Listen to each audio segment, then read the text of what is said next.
ان کے سامنے جو اللہ کو نہیں مانتے، جو پیغمبر کو نہیں مانتے، ان کے سامنے اس کا اظہار، اس کی تکرار، یہ ایک دعوت ہے، یہ ایک تبلیغ ہے، یہ ایک حجت قائم کرنے کا عمل ہے۔ اور یاد رکھا جائے کہ جو لوگ یہ کہتے ہیں کہ وہ بھڑکاؤ بیانات دیتے ہیں، وہ بات اشتعال پیدا کرنے والی کہتے ہیں، وہ جھوٹے ہیں، مکار ہیں، اور وہ بگڑے ہوئے انسان ہیں۔ اس میں کوئی شک و شبہ نہیں کہ دینی اعتبار سے اور شرعی اعتبار سے وہ غلط بات نہیں کہتے، اور قانونی اعتبار سے غلط بات نہیں کہتے۔ ملک کا جو قانون ہے، وہ قانون ان کی تقریروں پر گرفت نہیں کر سکتا ہے۔ میں الحمدللہ ملک کے کانسٹیٹیوشن سے واقف ہوں، فنڈامنٹل رائٹس سے واقف، حرف حرف میں نے ان کا پڑھا ہے، اور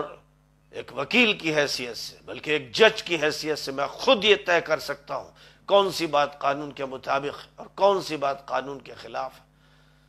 لہذا میں کہتا ہوں پورے اعتماد کے ساتھ کہ اویسی کی کوئی تقریر بھی قانون کے خلاف نہیں، اور صرف یہ نہیں بلکہ واقعہ یہ ہے کہ کسی دوسرے مذہب کے خلاف بھی وہ کوئی ایسی بات نہیں کہتے ہیں جو تہذیب کے خلاف، قانون کے خلاف۔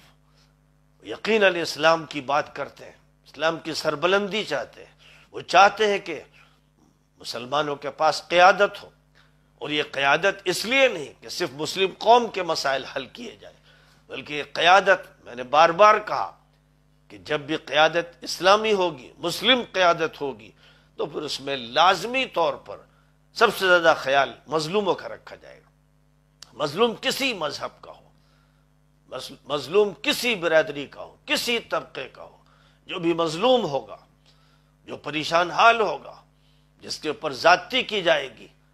سب سے پہلے مسلم ایجنڈے میں اس کا ایشو ہوگا۔ اور ظاہر ہے کہ جو بھی صحیح معنی میں اسلام کی نمائندگی کرتا ہے، وہ کبھی صرف مسلم قوم کی بات نہیں کرتا ہے، وہ انسانیت کی بات کرتا ہے، کیونکہ امت مسلمہ کا تعارف قرآن میں یوں کرایا گیا، کنتم خیر امت اخرجت للناس، تم بہترین امت ہو، تمام انسانوں کے لیے اس امت کو نکالا گیا، برپا کیا گیا۔ لہذا انسانیت کے مسائل سب سے زیادہ اس امت مسلمہ کے سامنے ہوتے ہیں۔ دوسرے لوگ مانوتا کی اور انسانیت کی بات کرتے ہیں، نفاق کے ساتھ کرتے ہیں، مکر کے لیے کرتے ہیں، دھوکے کے لیے کرتے ہیں، ان کے دل میں کچھ اور ہوتا ہے، ان کے ایجنڈے الگ ہوتے ہیں، وہ کسی مذہب کے دشمن، کسی تہذیب کے دشمن، انسانی حقوق کے دشمن، قانون کے دشمن ہوتے ہیں، اور زبان پر بات مانوتا کی کرتے ہیں۔ اس میں کوئی شک نہیں کہ وہ مکر و فریب کے تیار کیے ہوئے ہیں۔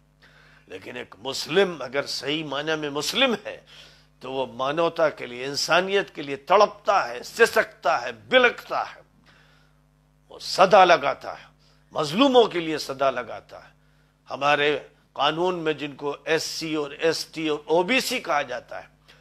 ان کے لیے صدا لگاتا ہے کہ وہ مظلومیت کے دور سے اور اپنی پریشان حالی کے دور سے اوپر آئیں، بلند ہوں، ان کو بھی ترقی حاصل ہو، کوئی انسان بھی محروم نہ رہنے پائے۔ تو بہرحال یہ بیانات اسد الدین اویسی صاحب کے ہوتے رہتے ہیں، اور کوئی بیان خلاف قانون نہیں، اور ظاہر ہے کہ جب بھی بات پرزور طریقے پر کی جائے گی، اور یہی طریقہ ہے ہر اس انسان کا جو زندہ ہے، جس کا ضمیر زندہ ہے، جس کا دل بیدار ہے، اس کو چاہیے کہ وہ بات پوری طاقت سے کرے، صراحت سے کرے، قوت سے کرے۔ وہ باتیں جو لچر پچر ہوتی ہیں، وہ باتیں جو جھولدار ہوتی ہیں، وہ ایسی باتیں جن کے اندر کہیں نہ کہیں شرک چھپا ہوتا ہے، جہاں قیادت دی جاتی ہے اس کو جس پر خدا کی لعنت، فرشتوں کی لعنت، پیغمبروں کی لعنت، جو اس کی قیادت چاہتے ہیں اور جو اس کے حق میں باتیں کرتے ہیں اور اس کے حق میں اپنے ہی بھائی کے خلاف بولتے ہیں، وہ کمینے ہیں، گھٹیا قسم کے لوگ ہیں اور بے ضمیر لوگ ہیں، بے ایمان لوگ ہیں۔ واقعہ یہ ہے کہ ضروری ہے کہ قیادت مسلمانوں کے ہاتھ میں آئے، اور میں مبارکباد دیتا ہوں ان تمام نوجوانوں کو خاص طور پر جو اس وقت